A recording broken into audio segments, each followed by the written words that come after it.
everyone, thanks for watching. I thought I'd read a little bit of Crater Lake to you today. Chapter 1, Geek Robot Overlord. Anyone want to geek Robot Overlord for the last cookie? I say as the coach takes a sharp right onto a country lane. But if you win, you'll give it to Katya. Big Mac looks around from the seat in front. If Kat wins, she'll give it to you. If I win, Chet's will whinge at me until I give it to him. And anyway, Chetan's already eaten it. Katya peeps at us over the top of her seat. Haven't you, Chets? Why do you assume I've eaten it? Says Chets. I look at him and laugh. You got the crumbs of guilt all around your mouth, mate. I pretend not to notice as Chetan makes out he's cleaning off the bits of cookie while actually pushing them into his mouth. Of course, chubby Chet's ate the last cookie, Trent shouts from the back seat. He always ruins everything. Geek Robot Overlord, best of 3, he says to his mates. Loser has to share a room with Fangs and probably won't make it through the night. Who wants to play? Everyone on the back seat laughs like Trent is the funniest guy in the world. I've known him since reception and I can tell you legit, he isn't. And not just because most of his dumb jokes are about me. He just all round sucks. If anyone gets to share a room with Lance, it should be me, Chet pipes up, totally missing the point. I'm his best friend. Chubby and Fangy share a room. Chubby gobbles up Fangy's tomb. Trent falls over the back of the seat in front, laughing at his own joke/poem. I like to give respect where it's earned, but let's face it, not that clever or funny. Wow, Trent made a rhyme, I say, rolling my eyes at his smug face. Say what you want about me, but leave Chetan out of it. That's okay, Lance, I can take a joke. Chet's is kneeling on his seat facing the back of the coach. Everything about him is neat and sensible, and he has eyes like balls of chocolate, all gooey and sincere. Yeah, chill out, Lance, Trent says, and they go back to playing Geek Robot Overlord, which is the Montmorency Year 6 version of Rock, Paper, Scissors. Trent claims he made it up during a wet break back in October, but it was actually me, Chet's, Big Mac and Katya's creation. It's been used for making every important decision ever since. Overlord enslaves Geek, I win again, Trent shouts. Trent almost always plays Overlord, so he's easy to beat, but his mates either haven't realised or don't want to make him mad, so they keep pulling out the Geek. All of them are so predictable. Good one, Trent, Chet calls and turns and sits down again. Why'd you do that, Chet? Do what? Suck up to Trent. He's not your friend and he never will be. I don't understand why you would even want him to be.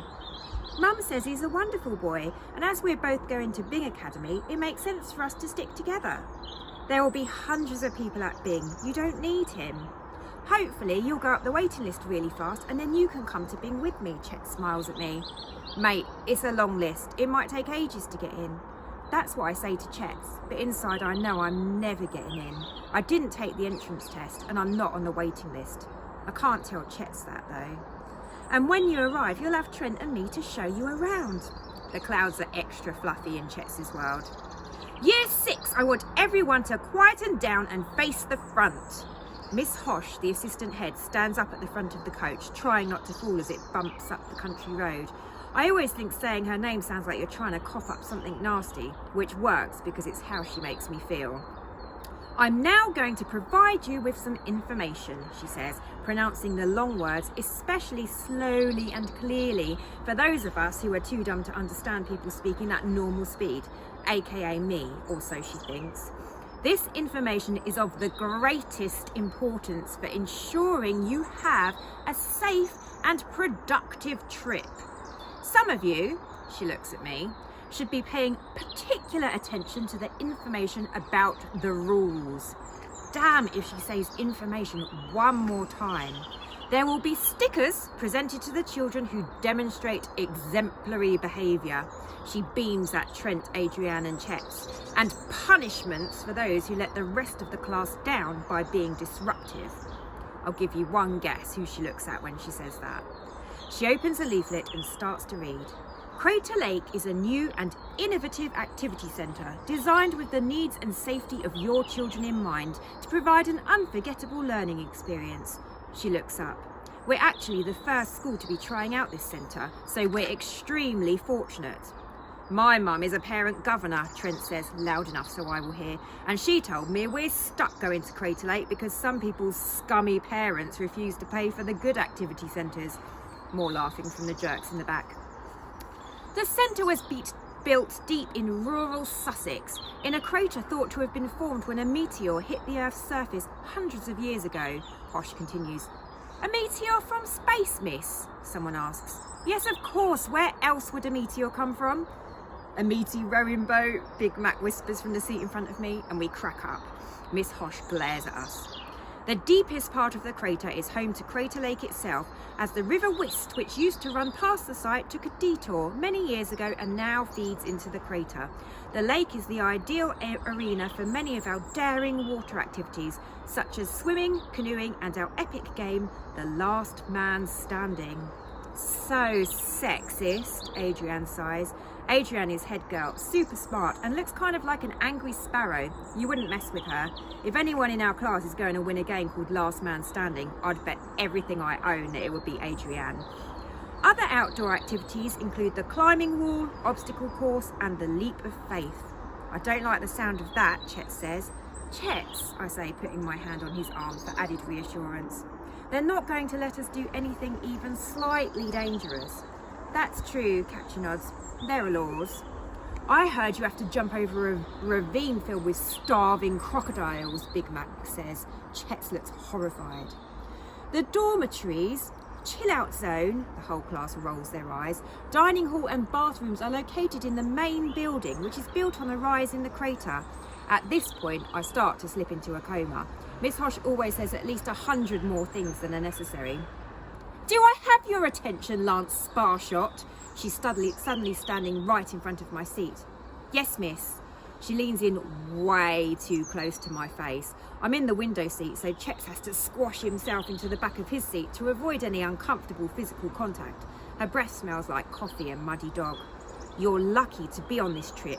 If there was any way I could prove what we both know you did at the beginning of the year, you would have been excluded. If you take even the smallest step out of line, you'll be done, and there will be a black mark on your school record before you've even started at Latham High. She withdraws from mine and Chet's seating area, like a swamp monster oozing back into its pit, and starts walking towards the front of the coach again.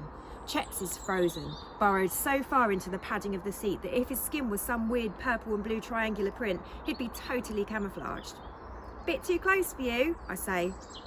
No words, he mutters without blinking.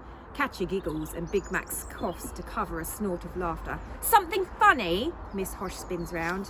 We all look at the floor. Stickers for everyone for excellent listening, Miss Hosh says, except Lance, Maxim and Catcher. Yeah, no listening stickers for us. That punishment really burns. The rules of Crater Lake are as follows. She nearly falls as she wobbles back to her seat where she left the leaflet. Catcher and Big Mac are desperately trying not to laugh. Chet's is motionless, probably still in shock. 6 children, either boys or girls, not both, to a room. Please don't say what I know you're going to say, Hosh. Except for Lance, who has to have his own room due to personal issues. Whispers and sniggers all around. I hate her. Nobody is to enter a dormitory other than their own. You must remain in your rooms throughout the night. Mr. Tompkins, Miss Rani and myself will be watching at all times. She pauses to stare around at all of us, just to remind us how good she is at watching. Never wander the site alone, she continues. You must always be accompanied by a member of staff.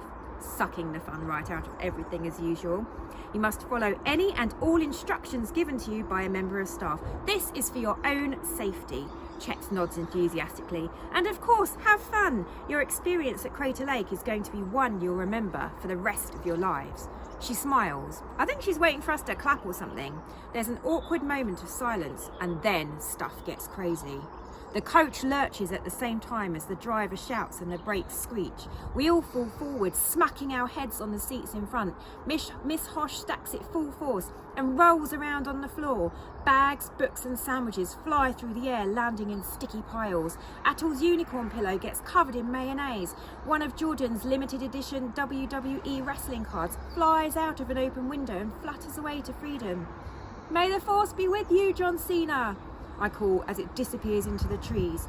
A slice of ham catches in Chet's hair, which is especially bad because he's a vegetarian. It's chaos. The coach skids to a stop. What happened? Hosh gasps at the driver. There's someone in the road. Of course, everyone rushes forward, trying to see out the front window. Everybody back to your seats, Hosh screams above the noise, and she and the other teachers form a human barricade at the front of the coach.